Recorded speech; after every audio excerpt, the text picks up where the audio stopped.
빠르면 9월에 이제 금리 인하되면서 지금 글로벌 M2 통화량 지표도 매우 최고가를 경신하고 있거든요. 그런 걸 보면은 진짜 이제 점점 알트 시즌이 준비되고 있겠다 이런 생각이 좀 드는 것 같아요. M2 통화량하고 이 암호화폐 가상자산 시장의 어떤 상관계수도 높나요? 매우 높습니다. 그러니까 그런 매크로 이슈를 좀 보게 됐을 때 점점 이제 좀 기조가 바뀌고 유동성이 풀릴 수 있는 시기로 가고 있다.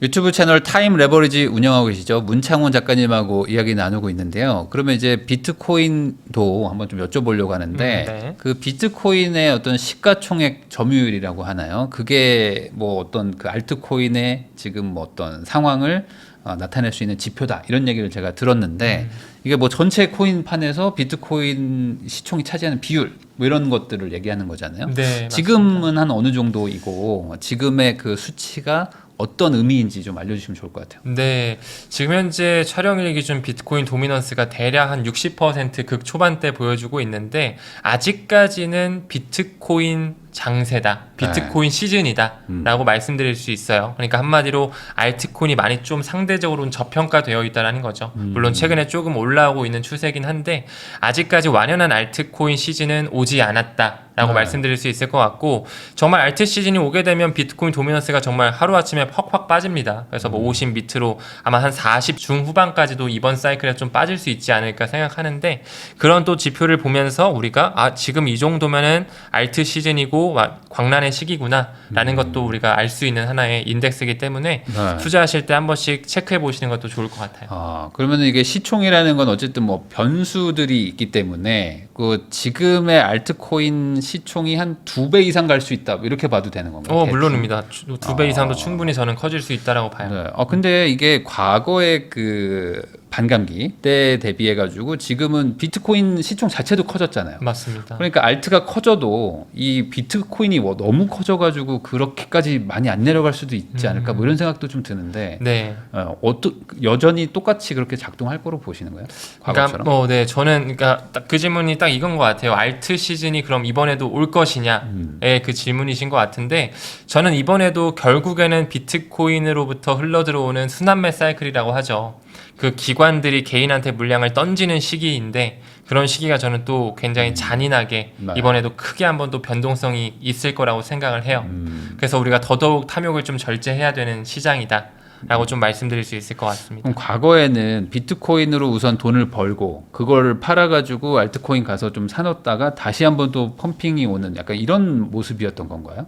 예전에는? 예전에는 이제 그걸 사실 기관들이 주도를 해요. 그러니까 기관들이 비트코인으로 어느 정도 펌핑을 시켜서 이 정도 펌핑했으면 그걸 비트코인을 이제 슬슬 어느 정도 가격선을 이게 세력이랑 고래 뭐 이런 사람들 일부러 그렇게 하는 거예요. 고정시켜 놓고 이제 알트코인 쪽으로 또 자금을 넣어가지고 펌핑을 시키는 거죠. 그래서 개인들이 달라붙을 수 있게끔. 그래서 점점 시가총액 낮은 친구들이 순환매 사이클이라고 하는데 한 명씩 이제 막 한 코인씩 다 올라가는 그런 사이클을 만들거든요.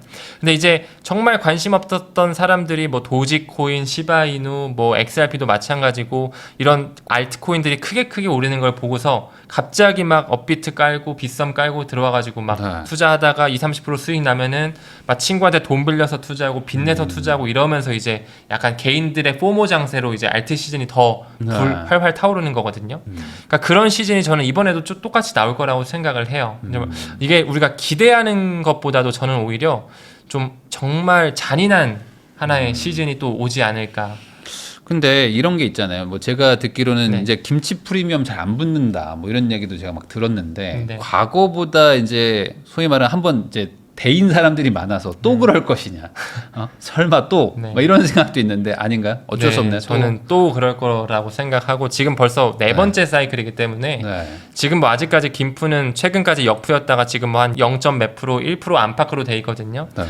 10%가 넘어가는 시기가 저는 또 한 번 올 거라고 봐요. 왜냐하면 미디어가 동반되기 때문에 뭐 이번에는 뭐 트럼프가 뭐를 했고 뭐 슈퍼 사이클이 왔고 제도권이 편입됐기 때문에 앞으로도 코인 시장은 커질 수밖에 없다. 뭐 이런 식의 미디어가 동반되면 사실 개인들 입장에서는 안 사면 손해. 그 포모라고 하죠. 그런 느낌을 받을 수밖에 없을 거기 때문에 저는 이번에도 똑같이 대인 사람이었어도 또 들어올 것이다 라고 생각을 하고 있어요. 사실 지금 코인 중에 뭐 비트코인 사신 분들이 좀 있어가지고 물어보니까 생각보다 돈을 못 벌었다는 거야. 그래서 왜 못 벌었냐 그랬더니 작년에 11월, 12월에 막 제일 올라갔을 때 그때들 많이 사셨더라고요. 네. 그러니까 항상 관심 없다가 오르면 사니까. 맞습니다. 아마 리플도 오늘 한 9% 올랐으니까 이제 사야지라는 사람이 있을 것 같기도 한데 네.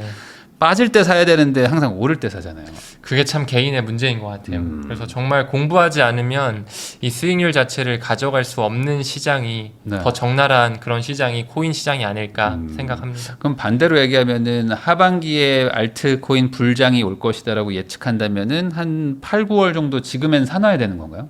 거꾸로? 지금 오히려 약간 좀 허벅지나 뭐 배 사이 안에 좀 낮은 위치에 있다 보니까 네. 사실 아직은 좀 반신반의하거든요, 대중들이. 네. 그래서 이럴 때 오히려 좀 용기를 내서 본인이 분할 매수하고 공부를 좀 하시는 게 좋지 않을까 생각을 해요. 올라가는 초입에 사면 안 되나요? 좀 약간 확실히 좀 올라가는 느낌이 날 때?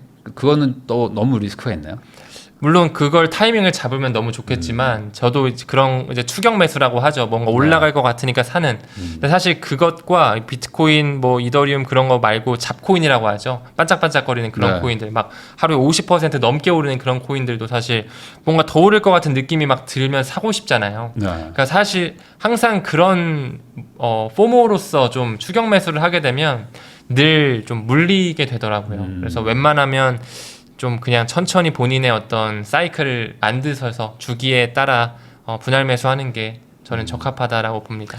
그러면은 비트코인 자체도 올라갈 수도 있잖아요. 물론 알트가 더 빨리 올라가면 시총이 비율이 낮아지겠지만 네네. 비트코인도 아직 좀 여력이 있다고 보는 분들도 많던데 어떻게 보십니까? 네, 저 또한 비트코인의 추가 상승 여력은 남아 있다라고 생각을 해요. 지금 네. 꾸준히 뭐 나스닥 상장사들도 모아갈 뿐만 아니라 뭐 정말로 이제 제도권 안에 편입되어서 이제 전통금융과 연결되는 어떤 금융 상품이 만들어지고 있기 때문에 앞으로 더더욱 큰 펌핑이 나올 수 있을 거라고 생각하고 또 최근에 IMF에서 완전히 이제 국제 금융 판 자체를 국제 수지로 인정하는 모습이 나왔거든요. 매뉴얼 자체가 바뀌어서 그래서 점점 비트코인이 정말 실물금을 대체할 수 있는 그런 수단으로 시간이 지날수록 더더욱 그렇게 곽강을 받을 거라고 생각하고 있고 또 최근에 실물금이 다시 한번 최고가를 찍었어요. 네. 1온스당 또 3,500달러를 처음으로 넘어줬는데 결국에는 또 실물금과도 약간 좀 비트코인의 가격 상승이 패깅이 되어 있거든요. 상관계수가 꽤 높기 때문에 결국에 비트코인도 좀 충분히 올라갈 수 있는 여력이 있다.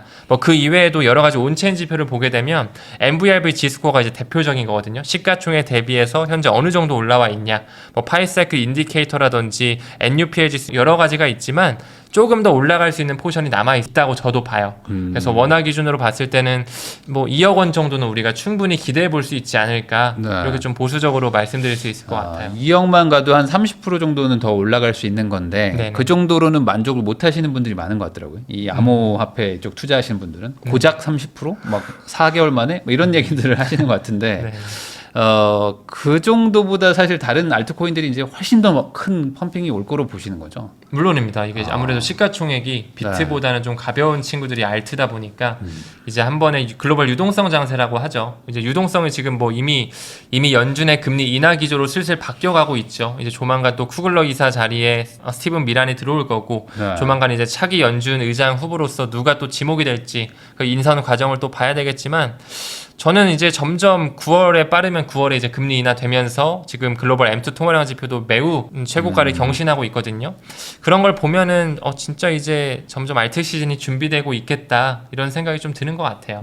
M2 통화량하고 이 암호화폐 가상자산 시장의 어떤 상관계수도 높나요? 매우 높습니다. 매우 높아요? 높고 원래 뭐 이제 유동성 장세라는 게 위험 자산 쪽에 조금 더 이제 사람들이 관심을 갖게 되잖아요. 근데 네. 이제 주식보다도 더 상관계수가 높은 게 암호화폐 비트코인 지수이기 때문에 정말 이제 미국에서 금리 인하를 하게 되면 이제 얼마 전에 영국 영란은행도 25bp 내렸더라고요. 네. 이제 미국의 금리 인하를 어떻게 보면 이제 암시를 한다라고도 저는 생각을 하는데 이제 정말 얼마 안 남았다라고도 봐요. 이제 이런 기조에 비한 변화가 아직까지는 제롬 파월 연준 의장이 좀 보수적으로 아직은 조금 더 지표를 봐야 되겠다. 좀 네. 이렇게 좀 말을 하고는 있지만 결국에는 이제 도널드 트럼프가 차기 연준 의장 지목도 할 거고 또 이제 SLR 규제 완화도 빠르면 9월 정도에는 완전히 통과가 돼서 이제 미국의 금융사들이 미 국채를 사들일 수 있는 스텔스 양적 완화가 이제 또 펼쳐질 수 있기 때문에 그런 걸 본다면 충분히 올해 하반기 기대할 수가 있고, 또 플러스로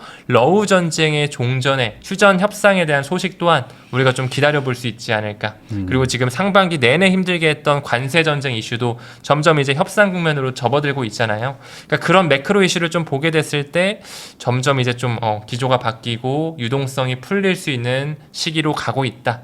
이렇게 보고 있습니다. 그러면은 암호화폐 시장 전체로서는 악재라고 할 만한 게 하반기에는 뭐 딱히 없나요?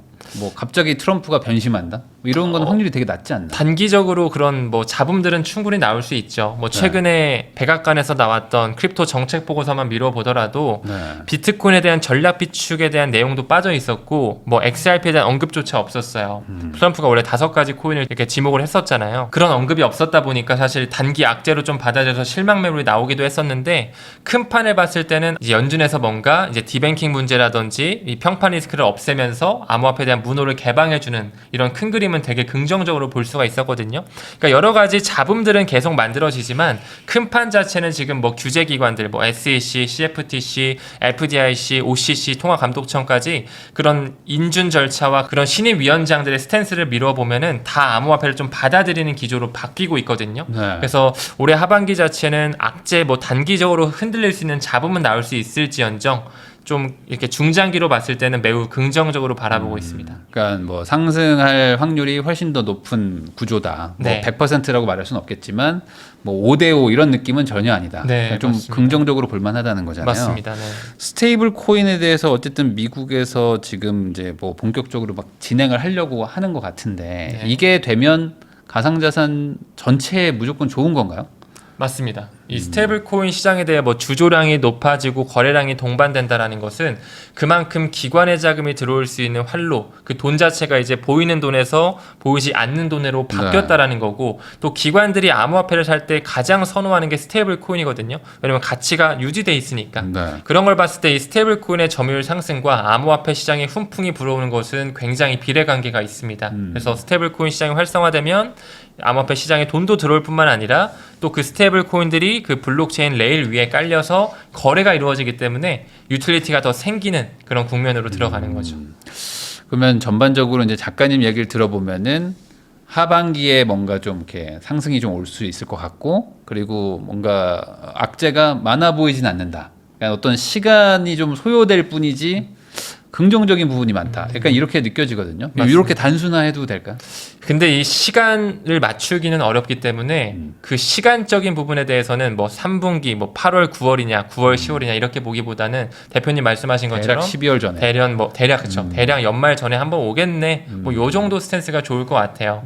지금 뭐 암호화폐 판 자체도 제가 뭐 아까 연준의 기조라든지 러우 전쟁이라든지 이런 거 말씀드렸지만 지금 CFTC에서 위임권이 커질 수 있는 그 트리거 포인트가 준비되고 있거든요. 이제 FIT 21 법안의 연장선이라고 해서 시장 구조 명확화 법안, 클래리티 법안이라고 하는데, 그 법안이 통과가 되면 굉장히 좋은 트리거 포인트가 될 수가 있고, 이더리움 현물 ETF에 스테이킹이 도입되는 거, 그럼 이제 이자가 발생할 수 있기 때문에 기관의 자금이 물밀듯이 들어올 수가 있어요. 또 최근에 인카인드라고 해가지고 비트코인, 이더리움 현물 ETF를 상환할 때 달러가 아니라 현물로서 상환할 수 있게끔 지금 법이 만들어졌거든요. 제도가 들어왔거든요. 그런 것처럼 지금 SEC에서 프로젝트 크립토를 만들고 점점 규제 명확성을 하고 있는 기조에 있기 때문에 충분히 기다릴 수 있는 시기다라고 말씀드릴 수 있을 것 같아요. 이더리움이 이제 이자를 받을 수 있게 되면 비트코인 현물 ETF보다 이거를 더 선호하게 될 수도 있을까요? 뭐 어떻게 보세요? 최근에 그래서 이더리움에 대한 현물 ETF에 대한 기관의 유입이 상당했어요. 왜냐하면 이 기대감 때문에 조만간, 왜냐하면 블랙록에서 이더리움 현물 ETF에 그 스테이킹 편입을 신청했거든요. 블랙록 자체가 승률이 워낙 높기 때문에 사실상 블랙록이 신청하면 웬만하면 된다라고 봐야 되거든요. 그리고 또 요즘에 나스닥 상장사, 뭐 비트마인이라든지 뭐 이더머신 이런 회사들이 이더리움을 굉장히 공격적으로 또 현물을 사들이고 있어요. 또 피터 트리라든지 캐시우드, 돈나무 언니라고 불리는 그분도 지금 비트마인의 주식을 엄청 사들이고 있거든요. 비트마인은 비트코인에 채굴하는 회사였는데 이더리움을 현물로 모아가는 회사로 갑자기 변모했습니다. 그 정도로 이제 이더리움에 직간접적으로 투자하고 있다라고 볼 수가 있는데, 그 정도로 지금 기관들이 비트코인에 쏠려있던 그 눈을 이더리움 쪽으로 조금씩 마이그레이션하고 있다. 이렇게 좀 볼 수가 있어요. 그래서 현물 ETF에 이제 스테이킹까지 도입이 된다. 이자가 도입이 되면 아마 더 큰 파급력을 가져오면서 이더리움의 큰 펌핑이 나올 수 있을 거다. 그러니까요. 생각합니다. 이게 암호화폐 시장에 투자도 하면서 어쨌든 이자까지 나오는 뭐 그러니까 비트코인보다 더 나을 수도 있지 않을까라는 생각도 좀 들 것 같기도 한데 네. 그 방금 말씀해주신 것처럼 그런 가상자산에 투자하는 회사나 아니면은 그런 가상자산을 거래하는 거래소도 상장돼 있잖아요. 네네네. 주식들이 그런 거를 사는 거에 대해서는 어떻게 보세요? 그것도 저는 하나의 전략이라고 생각을 해요. 네. 근데 다만 좀 주의할 거는 뭐 스트래티지도 마찬가지고 뭐 비트마인과 같은 샤프링크와 같은 이더리움 매집하는 회사 마찬가지인데 점점 빚을 권하는 사회로 가거든요. 네. 그들도 비트코인을 이더리움을 사들일 때 CB라고 하는 전환사채를 발행해서 빚으로 사거든요. 네. 그러니까 결국에는 그 버블이 한번 만들어진 이후에는 줄도산 날 수 있는 도미노 파산이 나올 수 있는 그 리스크까지는 생각을 하고서 투자를 좀 분산화해야 되지 않을까 생각이 됩니다. 근데 이런 종목들의 특징이 뭐 비트코인이 오르는 것보다 주가가 더 많이 오르더라고요. 약간 레버리지처럼. 네. 왜 그러는 거예요? 굳이 그 회사를 사야 되는 이유가 뭔데요? 그래서 그걸 어떻게 보면 저는 어떻게 바라보냐면 네. 그러니까 말씀 주신 것처럼 이더리움 가격은 안 오르는데 네. 이더리움을 매집하는 회사의 주가가 갑자기 껑충껑충 뛰잖아요. 네. 기관의 포모를 지금 그들끼리는 좀 조장을 하는 거죠. 너 이래도 안 살 거야? 너 지금 이더리움 이거 선택하면 주가가 이렇게 뛰는데 안 살 거야? 네. 이런 식으로 지금 엄청나게 많은 그런 뭐 한국판 스트래티지도 지금 비트맥스라고 생겼고 네. 이더리움 비축하는 데도 지금 물밀듯이 생기고 있거든요. 그런 것처럼 일단은 좀 기관들의 포모가 먼저 만들어지고 그 다음에 결국에는 비트코인의 추가 상승과 함께 개인들이 들어올 수 있는 시장을 만들면서 버블이 꺼지는 네. 그 타이밍이 오지 않을까 싶어요. 그러면은 뭐 예를 들어 한국 국장이 지금 주가가 올라간다고 하면 뭐 개별 주식을 사시는 분들도 있지만 증권사 주식을 사는 분도 있거든요. 네. 결국에 승자는 수수료 받는 증권사다. 그러면 코인 거래소를 사면 제일 안전한 거 아닌가요? 여기는 확실하게 돈 벌 수 있는 거 아닙니까? 거래소 사는 건 조금 보수적인 접근이라고 볼 수 있죠. 좋은 전략이라고 생각할 수는 있지만 코인이 떨어지면 그 코인에 대한 그 관심도가 떨어지기 때문에 거래소 주식도 많이 떨어지긴 합니다. 근데 상대적으로 조금 더 보수적인 접근법이라고 될 수가 있죠. 네. 그래서 코인베이스와 같은 그런 주식을 투자하는 것도 하나의 전략으로 볼 수 있을 것 같아요. 결국에 불장이 오면 거래소들도 갑자기 올라가고 하는 거죠. 네, 그리고 또 불장에 많은 거래소들이 또 기업 공개를 많이 하죠. 실제로도 크라켄이라고 하는 거래소가 또 이제 내년 1분기 정도에 상장을 앞두고 있거든요. 네. 그래서 그 시기도 한번 우리가 면밀히 살펴볼 필요가 있습니다. 그런 곳이 상장하면 이제 거의 끝물이다 이렇게 봐야 되나요? 거의 끝물이다 봐야 됩니다. 그러면 이렇게 지금 다양한 얘기를 해주셨는데 결국에는 그러면 포트폴리오를 좀 단순화해서 짜면 어떻게 하면 좋을까요? 그냥 나 지금 1,000만 원 있다. 그러면 이거를 뭐 어디 이렇게 하면 좋을까요? 뭐 코인 우선 비트코인 좀 사야 되나요? 물론입니다. 비트코인은 꼭 이제 좀 보수적으로 접근했을 때 50% 정도는 50% 정도. 비트코인을 좀 가져가는 게 좋을 것 같고 나머지 50% 정도는 이제 메이저 알트코인들, 네. 미국 기반의 코인, ETF가 준비되어지는 코인, 이제 법안이 통과돼서 옥석 가리기가 될 때 살아남을 수 있는 코인 이런 것들을 좀 분산화해 두시면 좋을 것 같아요. 한 3-4개 사면 될까요? 아니면 한 10개 정도는 사놔야 되나? 어떻게? 만약에 초보분이시라면 5개 미만으로 좀 가져갔으면 좋겠어요. 5개 미만. 그래서 뭐 많이 들어보신 코인들이 있잖아요. 비트코인, 이더리움, XRP, 솔라나 이런 친구들 좀 천천히 분산화하면서 분할 매수 들어가시고 어떤 비전을 가지고 있는 반드시 공부를 하셔야 가격 흔들림에 동요하지 않을 수 있다. 좀 말씀드리고 싶고 본인이 좀 어느 정도 이제 5개 정도 좀 꾸렸고 본인이 좀 어느 정도 이 5개에 대해 이해를 하고 있다면 그때부터 이제 하나씩 추가하시면서 다시 펀더멘탈 공부하시고 또 포트폴리오 분산화도 하시는 거죠. 네. 그럼 마지막으로 또 리플 빅뱅 책도 쓰셨기 때문에 네. 리플이라는 거에 대한 신뢰도가 되게 높으시니까 또 그렇게 하셨을 거 아니에요? 네. 그러면 리플은 꼭 들고 가야 될 만한 어떤 코인이라고 생각하신다면 뭐 그거에 대해서 뭐 마지막으로 한마디만 해주시면 좋을 것 같아요. 왜냐면 저도 한번 사볼까 지금 고민을 하고 있거든요. 길게 봤을 때. 왜냐면 전 5배만 올라도 돼요. 5년에 5배만 해도 되는데 최하가 20배라고 하니까 그 정도면은 날리더라도 1,000만 원이라도 사놓으면 나쁠 게 없잖아요. 네. 근데 대표님 근데 저랑 네. 처음에 인터뷰했을 때도 네. 그때도 한번 나도 한번 사볼까 근데 하셨던 것 같은데. 이게 안 좋더라고 이게. 이게 주가가 이렇게 좀 좋진 않더라고요. 좋진 않아서 안 근데 사셨군요. 이제 또 이제 연말이 다가오니까 네. 살만한 상황이 또 되지 않을까. 네. XRP는 진짜 저는 블록체인계의 끝판왕이 될 수 있는 코인이라고 생각을 해요. 더 나아가서는 이제 가장 큰 유틸리티를 가져가고 정말 먼 미래에는 정말 달러를 대체할 수 있는 포텐셜까지 저는 가지고 있다라고 생각을 하는데 정말로 대표님께 뭐 제가 이상한 코인을 추천하진 않잖아요. 네네. 그리고 또 현물 ETF도 준비되어지는 코인이고 도널드 트럼프도 언급한 코인이고 또 이제 최근에 법적 명확성도 생긴 그런 코인이기 때문에 한 번에 많은 돈 들어가기보다는 네. 진짜 천천히 한번 분할로 자식들을 위해서 조금씩 나눠준다라는 생각으로 좀 네. 길게 보고 한번 투자해 보시는 게 어떨까 생각이 됩니다. 정말 네. 이 스위프트 시장을 대체할 수가 있는 포텐셜이 있기 때문에 네. 결국에 이쪽으로 가는 방향은 뭐 정해져 있는 것 같아요. 근데 거기서 누가 선택되냐의 싸움이지 어쨌든 이 가상자산으로 갈 것이다. 뭐 코인 기반의 어떤 그 금융 거래 시스템으로 간다는 거는 저도 뭐 동의가 되더라고요. 근데 이 안에서 리플이 어쨌든 좀 유의미한 역할을 할 것이다라는 걸 이제 작가님이 얘기를 해주신 것 같아요. 네. 뭐 10만 원이라도 사놓으면 100배 된다는데 뭐 나쁠 건 없는 거예요. 지금 5년 기다려야 5년을 기다려서 뭐 1억 되는 건데 뭐 100만 원 사놓으면 1억 되고 하는 거잖아요. 그러니까 뭐 한 번 정도는 뭐 사놓을 만도 한 것 같기도 하다는 생각도 좀 듭니다. 지금까지 타임 레버리지 운영하고 계시는 문창훈 작가님 모시고 최근 코인 시장에 대해서도 얘기를 해보고 리플 그리고 이제 비트코인 이야기들도 다양하게 한번 나눠봤습니다.